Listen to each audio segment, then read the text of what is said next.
आज हम UP TET के अंतर्गत यूपी टेट में जो सिलेबस दिया गया है आपदाएं, उसमें पर्यावरण के अंतर्गत भूस्खलन या लैंडस्लाइड के बारे में जानेंगे। भूस्खलन का तात्पर्य पर्वतीय क्षेत्रों में गुरुत्वाकर्षण के प्रभाव के द्वारा पर्वतीय ढाल के सहारे पत्थरों, चट्टानों और मलबों का बहना या स्थानांतरण भूस्खलन कहलाता है। और भूस्खलन मुख्य रूप से मानवीय कारणों से होता है, हालांकि इसमें प्राकृतिक कारण भी इसके जिम्मेदार है, लेकिन पिछले कुछ समय से या कुछ वर्षों में भूस्खलन के लिए मानवीय कारण अधिक जिम्मेदार है। और भूस्खलन के जो कारक होते हैं इस प्रकार होते हैं, जैसे चट्टानों की संरचना।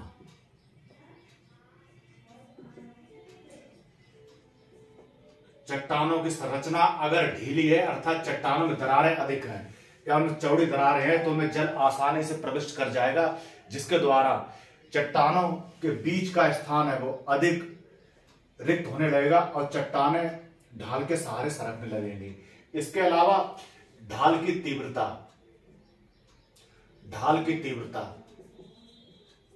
ढाल अधिक तीव्र होगा या ढाल का जो कोण बहुत ज्यादा होगा, तो चट्टान या मलबा ढाल के सहारे बहुत तेजी से बहेगा या उसका स्थानांतरण होगा। इसके अलावा वर्षा और हिमपात की मात्रा,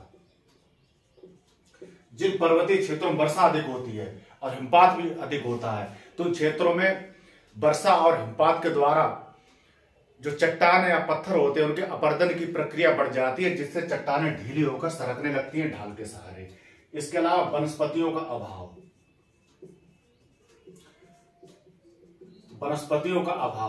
वनस्पतियां अपनी जड़ों के सहारे, अर्थात शंकुधारी वन जो पर्वतीय क्षेत्रों में पाए जाते हैं, अपनी जड़ों के सहारे जो उनके मिट्टी होती है या चट्टानें होती है, जड़ें उस मिट्टी और चट्टानों को बांधे रहती है। अगर वनस्पतियां वहां से काट दी जाएंगी या वनस्पतियों का अभाव हो जाएगा मानवीय कारणों द्वारा या अन्य कारणों द्वारा, लेकिन पर्वतीय क्षेत्रों में वनस्पतियों का अभाव या वनस्पति आवरण का क्षय मानवीय कारणों द्वारा अधिक हो रहा है। तो वनस्पतियों के अभाव से पर्वतीय क्षेत्रों में जो भूस्खलन की तीव्रता बढ़ जाएगी और वनस्पतियां जो पाई जाती हैं हिमालय क्षेत्रों या पर्वतीय क्षेत्रों में, ऐसे क्षेत्रों में भूस्खलन की जो तीव्रता बढ़ी है। और हिमालय क्षेत्रों में पर्यटन और रोजगार, इसके अलावा भूदोहन और जो वन संसाधनों का दोहन करने के लिए जो वनों का काटा गया है, इसके कारण वहां पे जो ढाल है बिल्कुल नग्न हो गए हैं और वहां भूस्खलन की तीव्रता बढ़ गई है।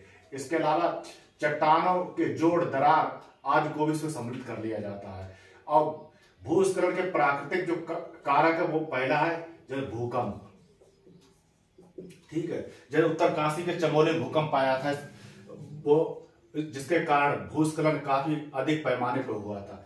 इसके अलावा भारी वर्षा और हिमपात और नदियों द्वारा ढाल के आधार पर चट्टानों का कटाव, जो नदियां होती हैं वो पर्वतीय क्षेत्रों में काफी गहराई में घाटी में बहती हैं और अपने दोनों किनारों पर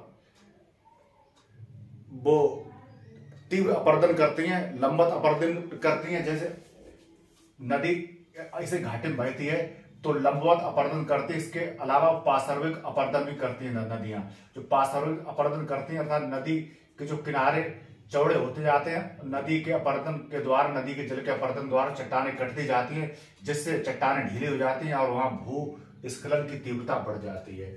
इसके अलावा मानवीय कारण है वो निर्वनीकरण है, जैसे हमारे क्षेत्रों में निर्वनीकरण हुआ है, वनस्पतियों का काटा गया बड़े पैमाने पर।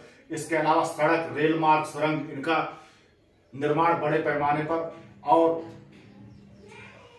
जो इंफ्रास्ट्रक्चर होते हैं, जो सड़क, बांध और इसके अलावा जो सुरंग जो बनाई जाती हैं, तो उनमें डायनामाइट के विस्फोट के द्वारा उन चट्टानों को तोड़ा जाता है। और पर्वतीय क्षेत्र बहुत ही संवेदनशील क्षेत्र होते हैं और उनमें दरारें पड़ जाती है विस्फोट के द्वारा, जिससे भूस्खलन की तीव्रता बढ़ जाती है। इसके अलावा कृत्रिम ढाल का निर्माण किया जाता है। कृत्रिम ढाल का निर्माण मुख्य रूप से आइस स्केटिंग के लिए किया जाता है। पर्यटन को बढ़ावा देने के लिए आइस स्केटिंग के लिए कृत्रिम ढाल बनाई जाती है, जिसपे बर्फ जम जाती है। बर्फ जब हिमपात होता है और वहाँ पे कृत्रिम ढाल के द्वारा सैलानी वहाँ मनोरंजन अपने करते हैं और इसके द्वारा भी जो भूस्खलन की तीव्रता बढ़ जाती है। और खनिजों की खुदाई जैसे हिमालय पर्वतीय क्षेत्रों में हालांकि खनिज ज्यादा नहीं पाए जाते, लेकिन फिर भी कुछ ऐसे खनिज है जो उपयोगी होते हैं। जैसे जो खनिज आते हैं उनमें मुख्य रूप से जो खनिज वहां पे मिला है, जैसे कोयला खनिज है, कोयला वो हिमालय क्षेत्रों में उत्तम प्रकार का एंथ्रासाइट कोयला मिला है जो जम्मू कश्मीर क्षेत्र में। इसकी खुदाई सीमित पैमाने पर हो रही है, जिसके कारण भूस्खलन की तीव्रता बढ़ रही है। इसके अलावा जो अफवाह तंत्र होते हैं, नदी का जो बहाव क्षेत्र होता है, जो बहाव का रास्ता होता है, पानी बहने का रास्ता, उसमें परिवर्तन हो जाता है प्राकृतिक या मानवीय कारणों के द्वारा, जिसके कारण वो चट्टानें ढीले हो जाती हैं नदी के किनारे किनारे और वहाँ भूस्खलन की तीव्रता या लैंडस्लाइड की तीव्रता बढ़ जाती है। इसके बाद भूस्खलन के जो प्रभाव होते हैं वो प्रभाव इस प्रकार है कि जो भूस्खलन के द्वारा जो मानवीय संरचनाएं बनाई जाती हैं उनका काफी अधिक पैमाने पर नुकसान होता है। और इसके अलावा जो सड़क मार्ग अवरुद्ध हो जाते हैं और नदियों का मार्ग परिवर्तन हो जाता है। इसके अलावा जो बांध है, बांध भी डैमेज हो जाते हैं भूस्खलन के कारण कभी कभी।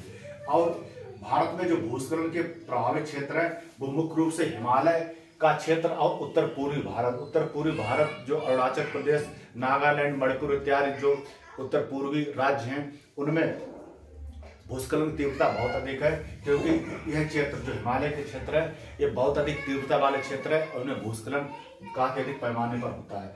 इसके बाद पश्चिमी घाट पर्वतीय क्षेत्र भारत के पश्चिमी तट पर है, जो लगभग 1500 किलोमीटर लंबाई है। पश्चिमी घाट एक प्रकार के भ्रंश कगार, ये बिल्कुल खड़े ढाल वाले पर्वत या कगार है, जिसके कारण वहां जब पानी बरसता है काफी तेजी से तो मिट्टी कटती है और चट्टानें कटती है, जिसके कारण जो पश्चिमी घाट पर्वतीय क्षेत्र है वहां भूस्खलन की तीव्रता बढ़ जाती है।